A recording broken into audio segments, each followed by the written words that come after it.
এই বুড়ো বয়সে এসে এই রেসিপিটা খাওয়ার পরেই বুঝলাম কাঁঠালরে কেন গাছ পাঠা বলা হয়। কি বলবো, ছাগলের গোশের আব্বায়ে। তো প্রথমে একটা মশলা বানায় নিলাম, গরম মশলা, গোটা গরম মশলা সবগুলো দিলাম, দারুচিনি, এলাচ, লবঙ্গ, গোলমরিচ, তারপরে 1 চামচ জিরা দিয়ে ভালোভাবে নাড়াচাড়া করে নিলাম।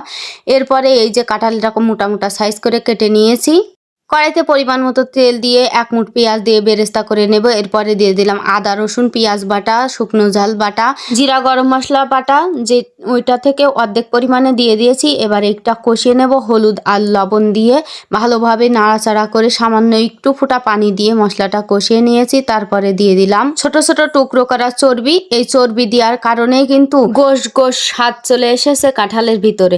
তারপরে ওই চর্বিটা পুরোপুরি কষানো হয়ে গেলে কাঁঠালগুলো দিয়ে দেবো। কাঁঠাল কিন্তু পাকার পর্যায়ে চলে গিয়েছে। তারপরে সামান্য একটু পানি দিয়ে ঢাকনা দিয়ে দিলেই এর থেকে একটু পানি বের হবে। ওই পানিটা দিয়ে কষিয়ে নিয়ে কাঁঠালটা সিদ্ধ হয়ে গেলেই ঝোলের পানিটা দিয়ে দিতে হবে। কাঁঠালটা হলুদ হলুদ হয়ে এসেছে, এর ভিতরে একটু মিষ্টি মিষ্টি ভাবও আছে, যার কারণে আমি ঝালটা বুঝে শুনে দিয়েছি। ঝাল বেশি দিলে আরও স্বাদ বেড়ে যাবে।